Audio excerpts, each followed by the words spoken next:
नमस्कार DGP sir, बहुत बहुत स्वागत है आपका।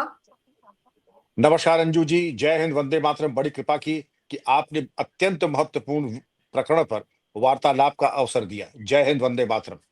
जय हिंद, वंदे मातरम। सर, केरल को लेकर जिस तरह का खुलासा एनआईए ने किया है, आईबी ने किया है कि केरल पुलिस के करीब करीब 1000 के आसपास ऐसे अधिकारी हैं पुलिस के जिनकी पीएफआई से रिश्ते हैं। सर, ये कितना खतरनाक नेक्सस है। ये अत्यंत खतरनाक नेक्सस है और यही केरल का ही नहीं है। हम लोग बात करेंगे और कहां कहां इस तरीके की चीजें प्रकाश में आई हैं। चाहे ऑपरेशन सिंदूर के उपरांत जब आपके छापे पड़े थे एनआईए के और सुरक्षा एजेंसीज के, तो आपने देखा होगा कि बीएसएफ के एक सूबेदार, अन्य एक पुलिसकर्मी और इस तरीके के कुछ लोग प्रकाश में आए थे और गिरफ्तार भी हुए, और होना भी चाहिए था उनको। लेकिन ये जो पीएफआई का प्रकरण है, आपको याद हो 2022 सितंबर में पीएफआई बैन किया गया था और पीएफआई के संबंधित एलाइड 8 संगठन थे, क्योंकि पीएफआई एक शातिर दिमाग की उपज है। इसके पहले था student Islamic movement of India यानी सिमी। सिमी जब बैन हुई तो नए उसमें प्रकरण में अवतरण होता है, तो इसका अवतरण हुआ PFI, popular front of India. सवाल ये उठता है कि इनकी पासिंग आउट परेड, इनकी परेड्स हमेशा केरल में क्यों निकलती थी, और यदा कदा तो उस तत्कालीन जब गवर्नमेंट पिछली वाली थी, राजस्थान में भी एक दो इनकी रैलीज निकली, लेकिन कभी उत्तर प्रदेश में नहीं निकली इनकी कोई रैली, क्योंकि निकलती तो ये इनको मालूम था कि कूट दिए जाते बेवाओ। तो अब जब सितंबर 2022 को ये बैन किए गए, तो इनके 8 संगठन और इन्होंने हर कैंपस में घुसने की कोशिश की और अपने जो ऑर्गेनाइजेशंस बनाए थे वो अंजू जी इस प्रकार से स्कूल्स में, कॉलेजेस में, महिलाओं में, ह्यूमन राइट्स में, और अगर इनके नाम सुने आप, Rehab India Foundation RIF, all India Imams Council AIIC, National Confederation of Human Rights Organisation, भगवान जाने ये ह्यूमन राइट्स से इनका क्या ताल्लुक है, दूर दूर तक तो वास्ता है नहीं। अलकायदा के समर्थक ये, हमास के समर्थक ये, नेशनल वुमेन्स फ्रंट यानी एनडब्ल्यूएफ यानी महिलाओं के संबंधित जो अगर कोई चीज हो तो उसमें हस्तक्षेप, जूनियर फ्रंट जेडब्ल्यू मतलब बच्चों के स्कूल वगैरह में भी हस्तक्षेप करना, Empower India Foundation EIF, Rehab Foundation Kerala, और इस तरीके के ऑर्गेनाइजेशन सरकार ने सितंबर 2022 में बैन कर दिए थे। इनके दफ्तरों में छापे पड़े थे, और जो छापे पड़े थे तो 15 राज्यों में पड़े थे, और इनको 5 साल के लिए बैन किया था यूएपीए के अंतर्गत। और जो छापे पड़े थे 15 राज्यों में, तो उसमें 247 लोग गिरफ्तार किए गए थे। आपको याद होगा केरल में कितना उपद्रव हुआ था, छापों के दौरान इन लोगों ने तोड़फोड़ की थी।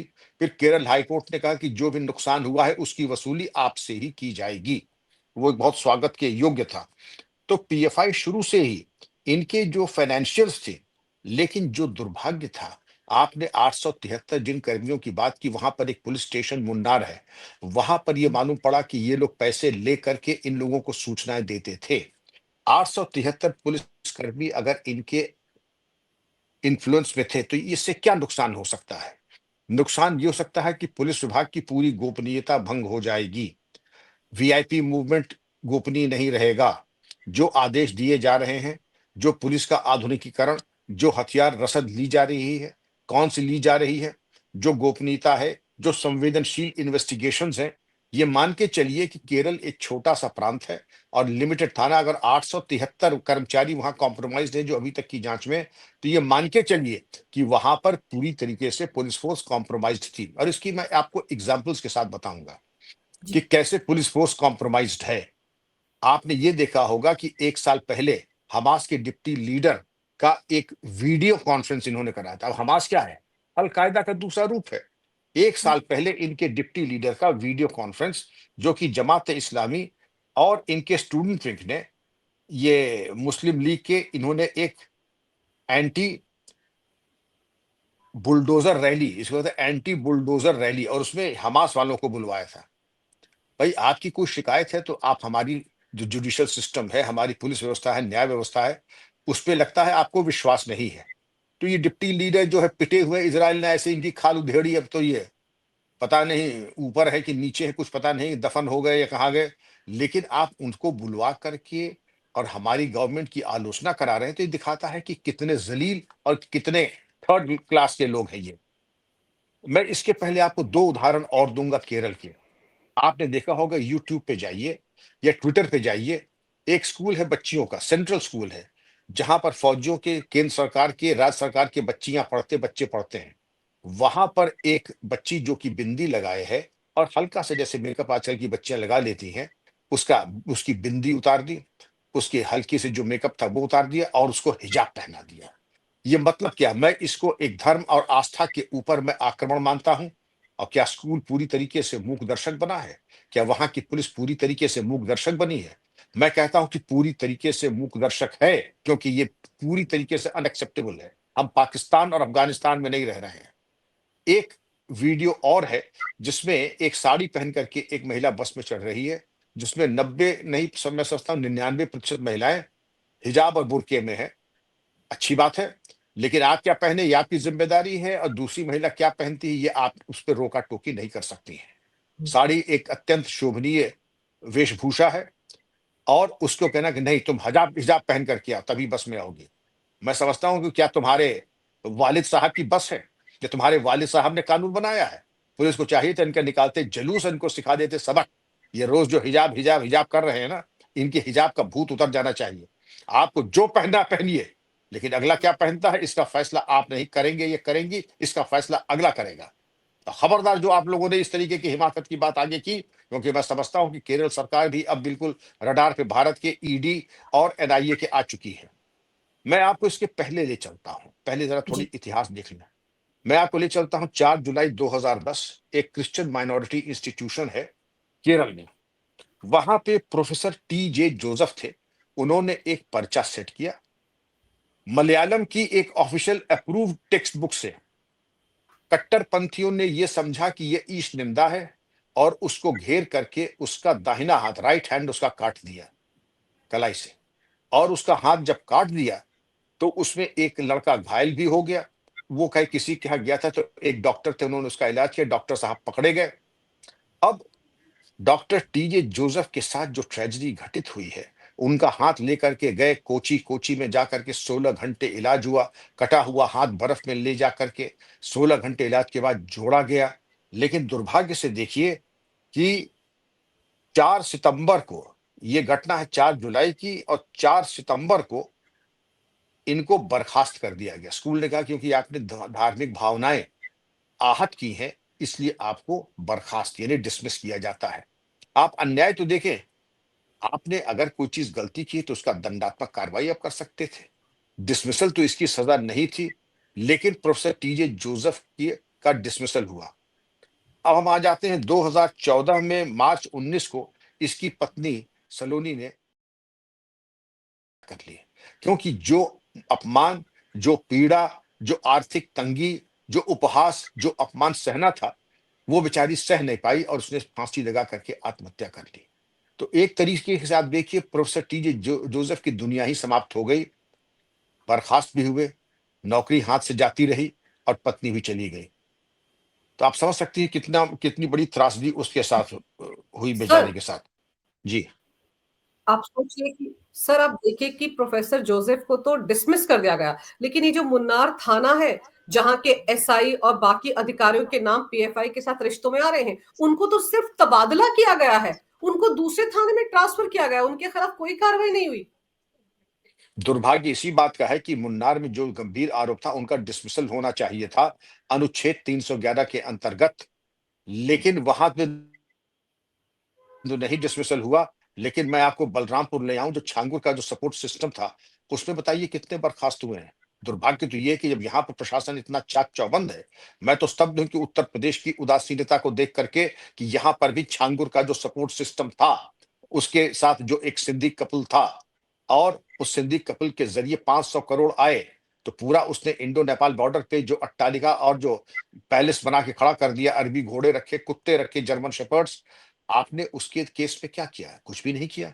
एफआईआर वो लिखाने जाए तो आपने एफआईआर नहीं लिखी। थाना सादुल्ला नगर के बारे में बताया जाता है कि वहां केसों ने लखनऊ में इकोना स्टेडियम के बगल में बेशकीमती जमीन, 11 करोड़ रुपए की बेशकीमती जमीन खरीदी है, जो कि डीजी 4 मिल जाए तो वो भी नहीं खरीद सकते हैं। ये थाना अध्यक्ष की औकात। और कार्रवाई धेले की 3। वहां के जिलाधिकारी ईमानदार उन्होंने एक पूरी 150 पन्ने की रिपोर्ट सरकार को भेजी, उस पे कोई कुंडली मार के बैठा हुआ है। ये है रिश्वत का बल। और इस रिश्वत के बल से मैं चाहूंगा कि आपके इस वीडियो को मैं खुला आरोप लगा रहा हूं, एक सपोर्ट सिस्टम है जो बचा रहा है तत्कालीन बलरामपुर के अधिकारियों को, और तत्कालीन डिस्ट्रिक्ट मैजिस्ट्रेट जो कि टॉपर हैं आईआईएम के, आईएएस के, उन्होंने 150 पन्ने की रिपोर्ट भेजी कि पुलिस की जो लुंज पुंज व्यवस्था थी जिसके कारण ये हुआ। आप केरल को तो भूल जाइए, वहां तो खैर हुआ जो हुआ, क्योंकि वहां से तो वैसे भी हमें कोई बहुत ज्यादा उम्मीद नहीं थी, क्योंकि वहां का इतिहास ऐसा था। लेकिन मुन्नार थाने के जो 3 कर्मचारी थे उनका सिर्फ तबादला हुआ, ये तो आपत्तिजनक ही है। लेकिन बलरामपुर में हमने कौन से क्रांतिकारी काम कर दिए? बलरामपुर में भी वही घोटाला हुआ, उससे बड़ा घोटाला हुआ। यहाँ पे क्या नहीं हुआ? गजवाए हिंद के चलते यहाँ लव जिहाद हुआ, यहाँ भूमि जिहाद हुआ, थाने की जमीन के ऊपर मजार बनी, दुकानें बनी, और लव जिहाद के साथ साथ भूमि जिहाद, भूमि जिहाद के साथ साथ ध्वनि जिहाद, ध्वनि जिहाद के साथ साथ आप जो जिहाद सोच सकती हैं वो सब जिहाद करके, जिससे कि 2047 में गजवाए हिंद एक विचारधारा है, और एक विचारधारा के चलते non territorial aggression, non territorial terrorism, यानी बिना सीमाओं का आतंकवाद, ये है गजवाए हिंद। कहीं पर भी जहां पर भी मौका मिले, जैसे सर विंस्टन चर्चिल ने जर्मनी के लिए कहा था, we shall fight on land, we shall fight in the air, we shall fight in the seas, भूमि पर, आकाश में और समुद्र में, हर जगह हम लड़ेंगे। इसी तरीके से गजवाए हिंद की जो फिलॉसफी है, जहां मौका मिले वहां युद्ध और जिहाद करो, और ऐसी चीजें करो छदम रूपे से कि जो 1000 कट्स देने की बात आईएसआई पाकिस्तान करता है, ये उस सिक्के का दूसरा पहलू है। भारत को सजग रहना होगा। आपने देखा होगा कि केरल में, केरला फाइल्स की तो बात आई है कि केरल की बच्चियों को अपहरण करके लव जिहाद में फंसा करके उसके बाद उनको ले जा करके या तो सेक्स स्लेव बनाएंगे, या फिर उनको मिडिल ईस्ट में एक्सपोर्ट करेंगे, उनको ऑर्गन ट्रांसप्लांट कराएंगे, मानव तस्करी में डालेंगे। लेकिन हमारे पेरेंट्स क्या बिल्कुल अंधे हो गए हैं? मैं अपने पेरेंट्स को भी दोष देता हूं, स्कूल्स को दोष देता हूं, जैसे कि इस स्कूल में, सेंट्रल स्कूल के एक बच्ची को जबरदस्ती हिजाब पहनाया गया। हमारे टीचर्स क्या कर रहे हैं? जाहिर है किसी सीसीटीवी की फुटेज ही आई होगी, तभी वो सोशल मीडिया पर आई। एक चीज मैं आपको और बताऊंगा, बड़ी भयावह है, एक जयपुर का है और उसी पैटर्न के ऊपर केरला में है। दोनों का पैटर्न समान है। पहले चिन्हित करो कि कौन सी बच्ची जो है हिंदू की, वो जा रही है अकेले, और अगर जा रही है तो जैसे पागल कुत्ते होते हैं, झुंड में काम करते हैं, पहले एक लड़का पास जाएगा, दूसरा लड़का 10 गज भी दूरी है, तीसरा लड़का जो है तीसरी तरफ रहेगा, 2 लड़के टू व्हीलर पे धीमी रफ्तार पे पीछे करेंगे, और लड़की को फॉलो करेंगे। कभी कोई चिट फेंकेगा, कभी कोई लॉलीपॉप फेंकेगा, कभी कोई कार्ड फेंकेगा। सवाल ये उठता है कि लड़की को चिंतित करने के बाद आप पीछा कर रहे हैं, और पुलिसकर्मी इतने निष्क्रिय हैं कि हाथ पे हाथ धरे मेहंदी लगा के बैठे हैं। इनको शर्म नहीं आती कि अगर तुम्हारी बेटी होती तो तुम क्या अपेक्षा करते? ये झुंड बना करके पीछा करना, और समाज पूरी तरीके से निष्क्रिय नपुंसक हो गया है कि कोई कार्रवाई नहीं कर रहा है। अंजू जी, मुझे घोर आपत्ति है पुलिस से, उसके बाद स्कूल प्रशासन से और माता पिता से। एक सिस्टम जी। बना लीजिए, उत्तराखंड में बड़ा अच्छा सिस्टम चला है वो सिस्टम, और बड़ा कामयाब है, कि महिला पुलिस ऑफिसर्स जाकर के बच्चियों के स्कूल में जाके 1-to-1 कॉलेज के प्रिंसिपल और टीचर्स को कर देती है बाहर, और वहां पूछती है तुम्हें कोई हैरेस करता है, तुम्हें कोई परेशान करता है, और अगर करता है तो उनकी खातिर बड़े कायदे से होती है। ये कोई बहुत बड़ी बात नहीं है, हम लोगों ने सारी जिंदगी किया है। मेरी तो चुनौती रहती थी कि जो अपने को बहुत बड़ा सूरमा समझता है, किसी बच्ची को छेड़ करके दिखा दो और समझो तुम्हारी क्या दुर्गत होगी। तो आपकी आम शोहरत और आपकी रेपुटेशन आपसे पहले पहुंच जाती है। और और मैं सर, चाहूंगा। जी। सर जैसे जी। अगर हम केरल की बात करें तो केरल फाइल्स जब फिल्म आई थी तो कितना बवाल मचा था, मामला सुप्रीम कोर्ट तक पहुंच गया था। पश्चिम बंगाल में ममता बनर्जी ने खुद ब खुद फिल्म को बैन कर दिया था। और अब हाल ही में आप याद कीजिए, यूपी एटीएस ने एक मुजाहिद आर्मी का सरगना है, उसको भी केरल जाकर गिरफ्तार किया। तो क्या ये माना जाए कि केरल जो है नया एपिसेंटर इन सारे कामों का, और वहां पर जो सरकार है वो पूरा का पूरा माहौल उनको मुहैया करवा रही है, एक्शन होता ही नहीं? आप बिल्कुल सही कह रहे हैं, केरल गलत कामों से दादा जा रहा है। गॉड जोन कंट्री तो है ही है, लेकिन मोहम्मद रजा को यूपी एटीएस ने, मुजाहिद आर्मी का जो चीफ था, केरल से गिरफ्तार किया। और उसे बड़ी आपत्तिजनक सामग्री भी प्राप्त हुई है। और आपको जान करके ताज्जुब होगा कि आखिर ये लड़का केरल से ही क्यों पकड़ा गया और कहीं से क्यों नहीं पकड़ा गया। ममता दीदी ने वैसे भी कौन सा बहुत क्रांतिकारी काम कर दिया, सिवाय तुष्टीकरण की राजनीति के नए कीर्तिमान स्थापित किए हैं ममता ने। लेकिन उनके द्वारा एक स्वस्थ प्रशासन देने के स्थान पर तुष्टीकरण को बढ़ावा दिया गया है। लेकिन मोहम्मद रजा का वहां गिरफ्तार होना यह दिखाई पड़ता है कि केरल एक इपी सेंटर हो रहा है चरमपंथी गतिविधियों का। और वहां पे जो साहित्य मिला है, पीएफआई का जब बैन हुआ था सितंबर 2022 में, उसके अलावा टीजे जोसेफ जब हुए थे, तो जिन डॉक्टर्स के नाम आए, जो जिन डॉक्टर्स की बातों का खुलासा हुआ, उसको देखने वाली चीज है। क्योंकि ये बात, ये तो तात्कालिक है 2022 से, लेकिन 2010 में जो आपको चीजें मिली कि पीएफआई के साथ साथ जो लिटरेचर मिला था वो अलकायदा का लिटरेचर मिला, जो सीडीज मिली कि किस तरीके से ट्रेनिंग दिया जाए, और कुछ पुस्तकें मिली Islam and democracy, Islam and democracy, जिससे कि ये जो लोकतंत्र है ये बिल्कुल वाहियात है, केवल जो इस्लामिक पद्धति है शासन की वही औचित्यपूर्ण है। तो इस तरीके की भ्रामिक साहित्य लोगों को प्रशिक्षण देने के लिए अलकायदा के पैम्फलेट्स और सीडीज, अलकायदा की फिलोसफी को प्रोपगेट करना, चंदा पैसा करना।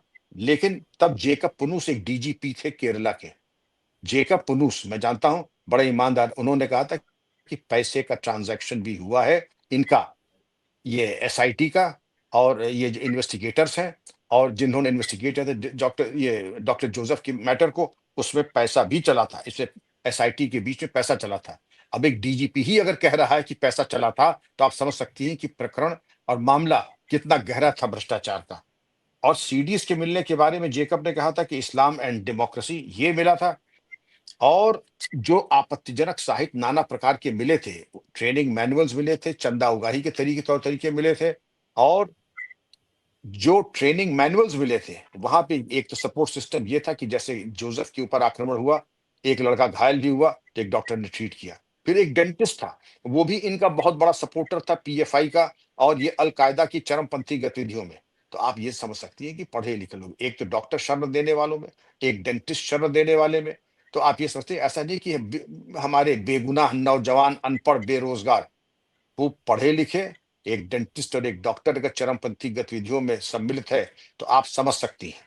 तो ये जो आपका सिस्टम है गजवाए हिंद, तो गजवाए हिंद एक है कि नॉन टेरिटोरियल टेररिज्म।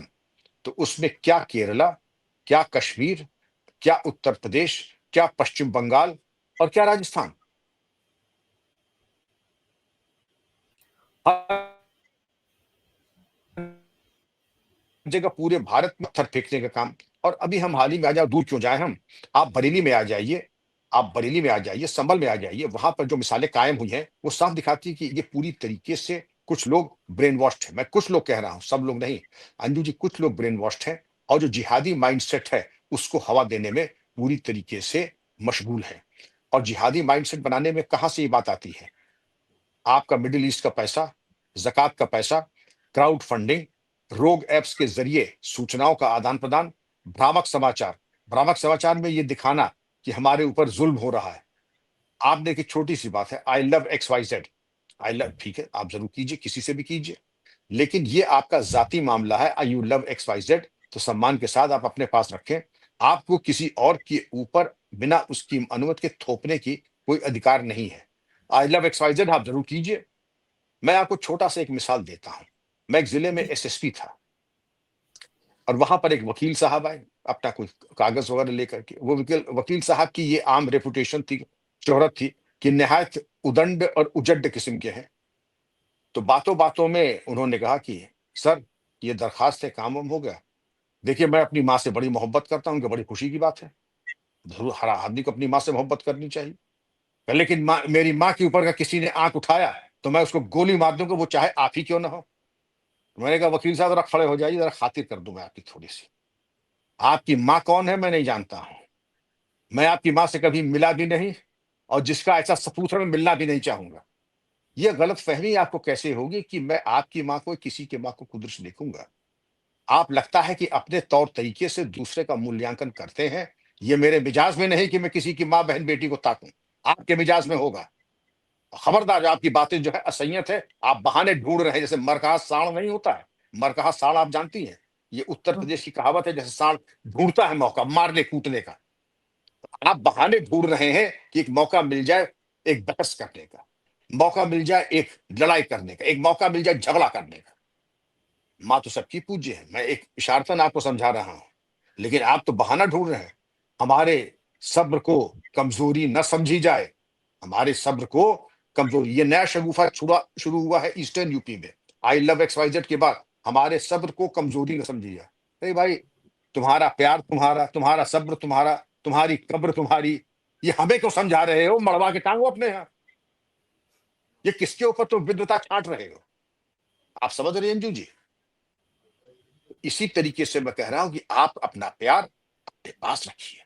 आपका प्यार आपको मुबारक हो, लेकिन आप अपने प्यार को दूसरों पे थोप नहीं सकते हैं। और अपने प्यार के जो नए नए आयाम है कि आपके सब्र को कमजोरी न समझी जाए और हम जी। कब्र में चले जाएंगे इस मोहब्बत को लेकर के। भैया मुबारक, प्यार भी आपका, कब्र भी आपकी। मैं इसमें क्या मशवरा दे सकता हूं? मेरा इतना मशवरा है, कानून की नजर में कोई ऐसा काम न कीजिएगा कि लेने के देने पड़ जाएंगे आपको। सर, इस तरह की भाषा जो लोग बोल रहे हैं, जो आप देखो उनके खिलाफ संभल और बरेली में किस तरह की कार्रवाई हो रही है, तो यूपी है। लेकिन वो जो 873 पुलिस ऑफिसर हैं सर, सब इंस्पेक्टर लेवल के, SHO लेवल के, जिनके PFI से सांठगांठ है, उनके खिलाफ कार्रवाई कैसे हो सकती है सर? क्या केंद्रीय गृह मंत्रालय करेगा या सिर्फ उनके तबादले करके ही मामले को शांत कर लिया जाएगा? बिल्कुल किया जाएगा और किया जाना चाहिए भी। आप ये देखिए कि पहले तो आप सैनिटाइज कीजिए कि आप, जब ये किसी ने एक जन चर्चा नहीं है, ये न्यूज़पेपर रिपोर्ट नहीं है, ये NIA की रिपोर्ट है। हुँ। ये सब होने चाहिए इनका, मैं सही बता रहा हूं इसमें क्या होना चाहिए। ऐसी गंभीर रिपोर्ट के बाद इन 873 इनकी गहराई से पूछताछ होनी चाहिए। Lie detector test, polygraph test होना चाहिए। और उसके बाद इनके संगी साथियों, इनके बैंक बैलेंस, फाइनेंशियल बैकअप और जो रिश्वत ली है वो सरकार को जब्त करनी चाहिए। और इसके बाद सबको होना चाहिए डिसमिस। कैसे? अनुच्छेद 311 ये शक्ति देती है विभाग को कि जो आपत्तिजनक राष्ट्र विरोधी गतिविधियों में रहता है, किसी फॉर्मल जांच की जरूरत नहीं है, उसका डिसमिसल वैसे ही कर दिया जाए और इनको भेजा जाए जेल। किसमें जेल भेजा जाए? UAPA में। मैं कड़ी बात कर रहा हूं, लेकिन पहले भी हम लोग कर चुके हैं, इस तरीके के काम पहले भी कर चुके हैं। राष्ट्र विरोधी गतिविधियों में और एनिमी से, राष्ट्र विरोधी संगठनों से पैसा लेना, एक तो रिश्वत, और वो भी खून से सनी हुई रिश्वत लेना, ये महापाप है। तो ये तो एक तो रिश्वत और वो भी खून से सनी हुई रिश्वत, ये हमास से आई हुई रिश्वत, अलकायदा से आई हुई रिश्वत। ये तो जितना भी इनकी भर्त्सना की जाए, जितना भी इनको दंडात्मक कार्रवाई की जाए अंजू जी, वो कम होगी। और इनको करना पड़ेगा, ये नहीं करेंगे तो भारत सरकार करेगी। लेकिन शनय शनय आपने अभी इनके जो छदम संगठन थे 8, उनको बैन किया, इनको बैन किया। अभी ये नई चीज में, अभी इनका पॉलिटिकल विंग है SDPI। आप ये समझती, सिमी आपने बैन किया, सिमी के बाद ये प्रकट हो गया PFI, इंडियन मुजाहिदीन भी बना था। इसके बाद आपने PFI को बैन किया, उसके 8 संगठनों को बैन किया। अब कुछ SDPI इसका पॉलिटिकल विंग है।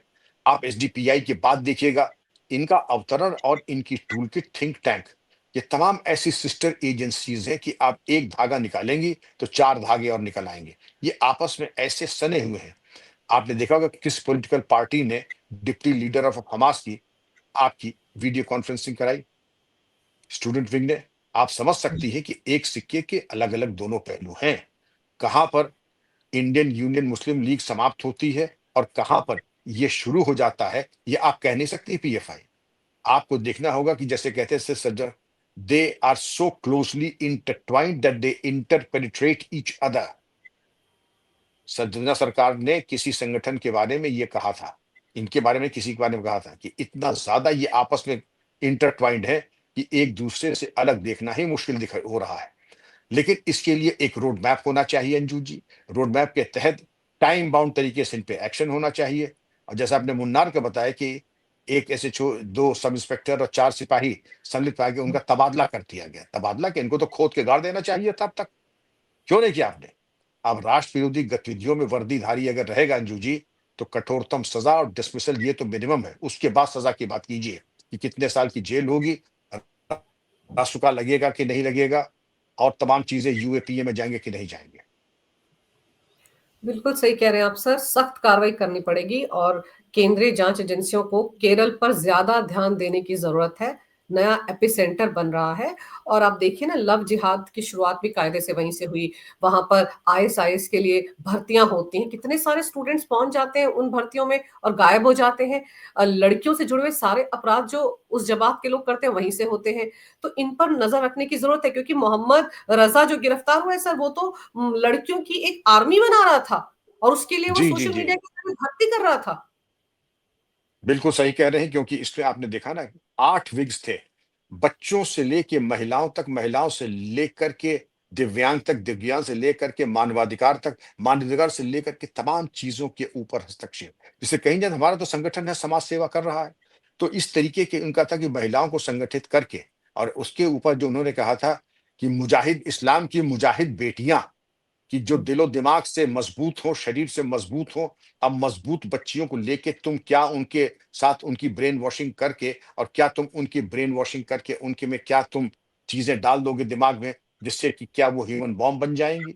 क्या वो रेडिकलाइज़ होकर के हत्यारिन बन जाएँगी? लेकिन ये भयावह स्थिति थी, ये तो भला हो यूपी एटीएस का कि समय रहते ही उन्होंने हस्तक्षेप करके इनको निष्क्रिय कर दिया। सर, यूपी एटीएस ने तो कर दी कार्रवाई, लेकिन अभी तक केरल की पुलिस ने या वहां के डीजीपी ने अभी तक कोई कार्रवाई नहीं की है जिन लोगों के नाम पीएफआई के साथ रिश्तों में सामने आए हैं। उम्मीद यही की जा सकती है कि केंद्र सरकार इस दिशा में सख्त कदम उठाएगी ताकि बाकी लोगों के लिए एक नजीर बने। लेकिन सर, आपने समय निकालकर इस विषय पर बहुत ही अहम जानकारी मेरे दर्शकों को दी। आपका बहुत बहुत धन्यवाद। नमस्कार। भारत माता की जय हो। वंदे मातरम। आभार अंजू जी, बड़ी कृपा। जय हिंद, वंदे मातरम। जय हिंद, वंदे मातरम।